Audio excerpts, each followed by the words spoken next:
Ekosistem darat. Ekosistem adalah suatu sistem yang terbentuk karena adanya hubungan timbal balik antara makhluk hidup dan di antara keduanya tidak bisa dipisahkan. Ekosistem terdiri dari komponen biotik dan abiotik. Komponen biotik terdiri dari produsen atau tumbuhan dan konsumen atau hewan, serta dekomposer atau pengurai.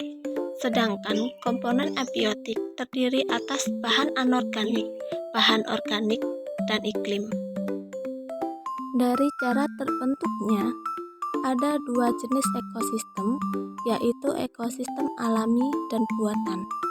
Ekosistem alami adalah ekosistem yang sudah terbentuk oleh proses secara alami, sedangkan ekosistem buatan adalah ekosistem yang sengaja dibuat oleh manusia dengan tujuan untuk memenuhi kebutuhannya.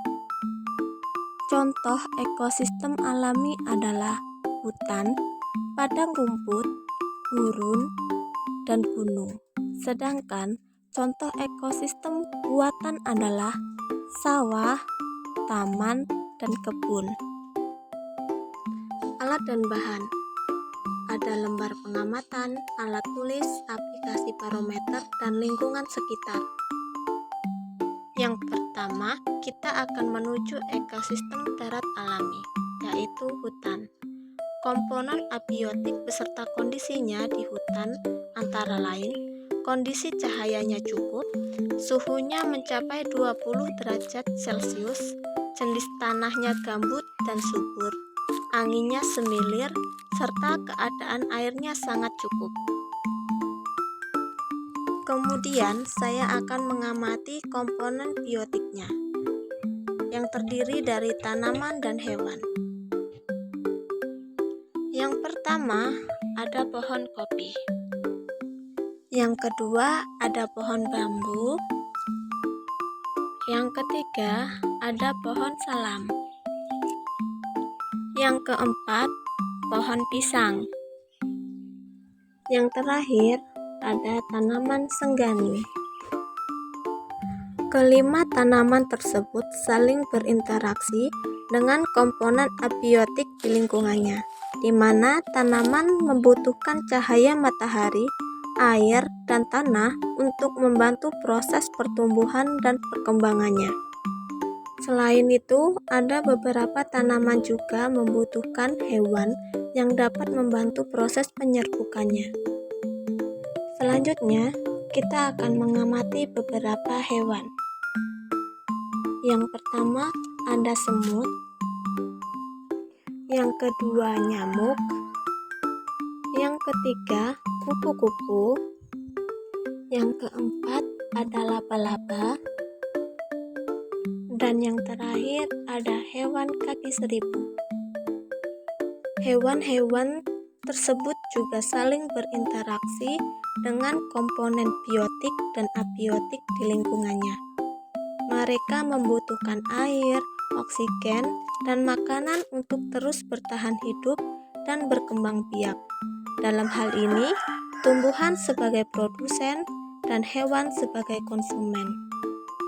Cacing termasuk sebagai dekomposer atau pengurai. Selanjutnya, kita akan menuju ke ekosistem darat buatan, yaitu kebun sawit. Komponen abiotik yang akan kita amati meliputi cuaca.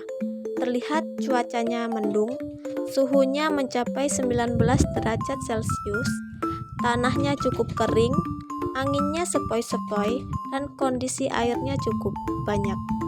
Adapun komponen biotik yang kita temukan pada ekosistem kebun sawit yaitu yang pertama, tumbuhan pakisan. Yang kedua, pohon sawit.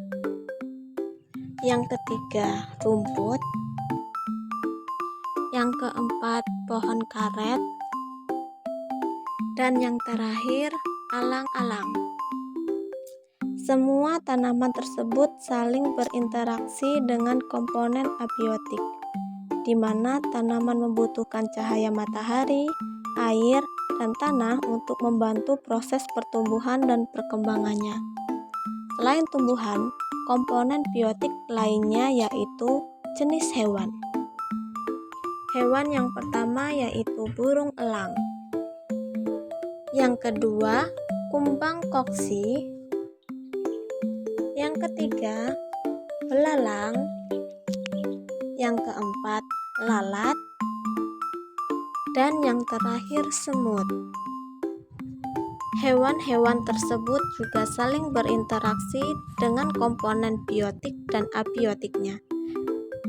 Mereka membutuhkan air, oksigen, dan makanan untuk terus bertahan hidup dan berkembang biak.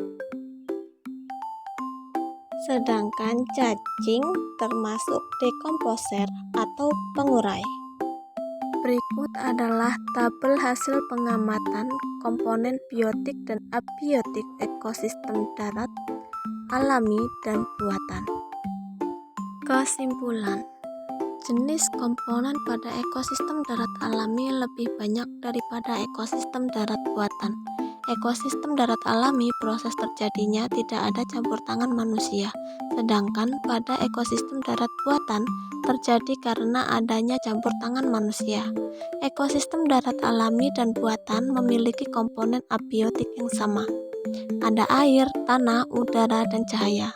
Perbedaannya hanya pada komponen biotiknya. Ekosistem darat alami lebih lengkap daripada ekosistem darat buatan. Sini dulu praktikum dari saya. Sekian dan terima kasih.